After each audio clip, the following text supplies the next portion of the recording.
terima kasih Anda masih bersama kami. Bagi Anda yang baru saja bergabung, kami hadirkan kembali 3 berita utama hari ini.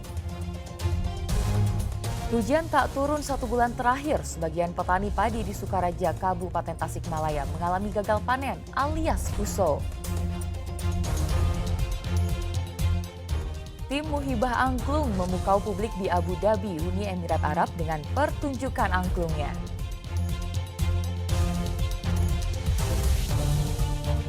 Tuduhan selingkuh dengan pria lain membuat seorang suami siri di kawasan Pacet, Kabupaten Bandung tega membunuh seorang ibu muda.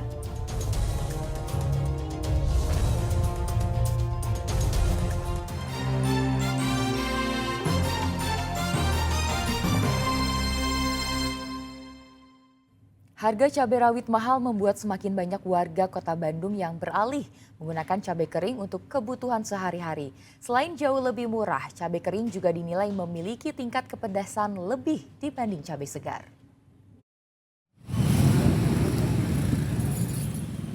Harga cabai rawit merah yang saat ini mencapai 90 hingga 100 ribu rupiah per kilogram membuat penjualan cabai kering di Pasar Panjunan Kota Bandung semakin laris. Menurut pedagang, dengan harga jual cabai kering yang hanya 9 ribu rupiah per ons, sebagian pembeli beralih membeli cabai kering. Labu yang kering lumayan, sekarang nambah omsetnya. Nah, karena kan yang cabai rawit yang ini kan lagi mahal. Jadi kebanyakan beralih ke yang kering. Sekarang yang ini itu 9.000 son. Itu kan bisa jadi hampir setengah kilo, yang gini itu 9.000 teh kalau direbus kan pakai air kan jadi banyak. Setiap harinya pedagang bisa menjual 5 hingga 8 kg cabai kering. Warga mengaku membeli cabai kering karena lebih murah dan mendapatkan lebih banyak dibanding membeli cabai segar. Apalagi cabai kering rasanya malah lebih pedas dibanding cabai segar yang mahal. Ya, disatunya mah kalau lagi cengkeh yang basah mahal. Lagi mahal. Jadi beralih ke cengkeh kering. Ya udah lama sih. Udah lama juga. Nggak pernah pakai cengkeh yang basah. Oh. Pedasnya sama nggak sih, Bu? Ya lebih pedas itu yang kering. Buat jualan. Buat jualan lu. Jualan apa, Bu? Kuning. Nasi kuning. Jadi pakai cengkeh kering. Ya. Warga berharap pemerintah bisa menstabilkan harga bahan pangan agar warga baik untuk kebutuhan rumah tangga maupun UMKM bisa membeli bahan pangan dengan harga terjangkau. Muhammad Rizal melaporkan dari Kota Bandung.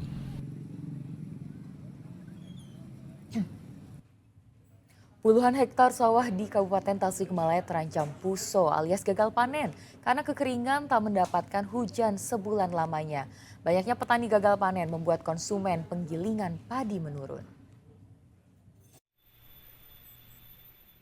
Sebulan lebih tak turun hujan, tanaman padi milik para petani di Sukaraja, Kabupaten Tasikmalaya yang harusnya baru akan muncul bulir padi dan membutuhkan banyak air justru kering kerontang. Tanah di sawah bahkan sampai pecah-pecah.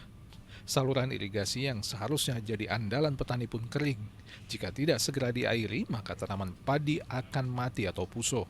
Banyaknya petani yang gagal panen juga dirasakan oleh jasa penggilingan padi.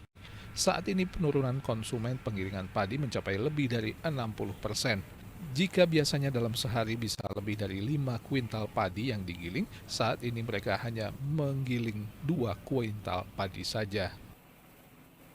Biasanya 5 kintal, kadang di atas bisa.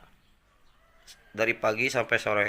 Ya, Kalau sekarang sekarang menurun sampai adalah sekitar 60% menurun gitu kan. Karena kan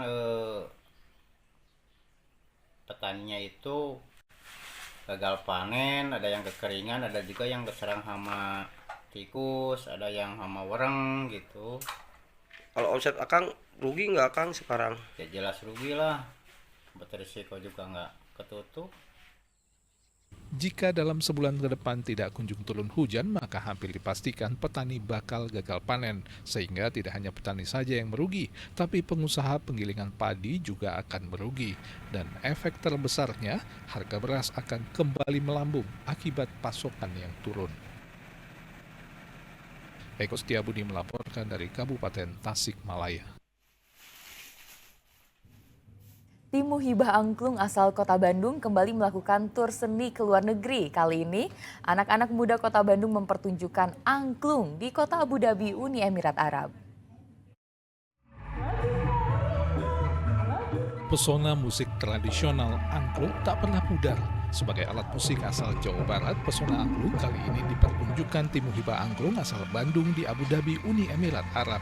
Dimulai dengan memainkan lagu kebangsaan Uni Emirat Arab Ishy Bilady dan lagu kebangsaan Indonesia Raya, pertunjukan angklung orkestra and dance memukau lebih dari 1.000 orang penonton di Cultural Foundation Theater Abu Dhabi. Yang tadinya belum ke Timur Tengah, kita udah setengah jalan nih. Kita udah sampai di Abu Dhabi, artinya kita udah sah gitu ya, resmi mempromosikan angklung ini sampai Timur Tengah, diwakili dengan Abu Dhabi. Jadi itu suatu pencapaian, saya pikir, apalagi kelihatannya masyarakat Timur Tengah atau khususnya Abu Dhabi ini juga mereka kurang terekspos gitu dengan Indonesia, khususnya apalagi kultur Indonesia gitu. Jadi penampilan angklung tanggal 21 hingga 23 Juli lalu tersebut mempertunjukkan tarian dengan iringan musik angklung dan juga lagu pop berbahasa Inggris hingga bahasa Arab yang memukau penonton internasional maupun warga negara Indonesia yang tinggal di Uni Emirat Arab. You watch angklung and have you seen instrument like angklung before? When I was growing up in Singapore, yes, but never seen a performance like this. So what do you think about the performance? It was amazing, and I loved it! Oh, you love it? and she learned so much about the cultures of Indonesia, and to see the different performance from different parts was very nice. It's very educational as well. Performance tadi, saya sebagai wakil Indonesia yang sudah lama di sini sangat senang, surprise, dan tentunya bangga. Jadi apa ya, ternyata musik tradisional Indonesia itu tidak hanya bisa dinikmati oleh kita sendiri, dan saya sendiri sebagai orang Indonesia di sini merasa apa ya, wow. Kangen ya, Bu? Ya, kangen dan bangga. Kedutaan Besar Republik Indonesia di Abu Dhabi yang mendukung pertunjukan misi budaya Tim Muhibah Angklung menyatakan untuk saat ini pertunjukan budaya di Abu Dhabi lebih banyak dinikmati oleh ekspatriat atau orang asing yang tinggal di negara ini. Di Arab ini untuk budaya masih agak sulit, ya, untuk budaya, tapi untuk orang-orang ini kan tidak mesti orang Arab, bisa orang bule, orang banyak yang bukan orang Arab tinggal di sini, 8 jutaan orang asing tinggal di sini. Jadi kita harapkan juga bisa gabung kayak tadi, banyak orang asing yang datang. Orang Arabnya tidak banyak, memang perlu waktu kita untuk menjelaskan tentang culture. Mudah-mudahan ke depannya akan lebih ramai, lebih banyak yang hadir dari orang-orang Arab itu. Selain di Cultural Foundation, Tim Muhibah Angklung juga menyelenggarakan pertunjukan di Musrif Mall Abu Dhabi. Pertunjukan ini berlangsung selama 2 hari dengan acara yang berbeda setiap harinya. Pada hari pertama, Tim Muhibah Angklung membuka pertunjukan angklung dengan flash mob membawakan lagu Magic in the Air dari Magic System, dilanjutkan dengan lagu-lagu internasional. Sementara pada hari kedua, mereka mempersembahkan rangkaian lagu dan tarian tradisional Indonesia mulai dari Sabang hingga Merauke. Every performance. Not only did it showcase your love.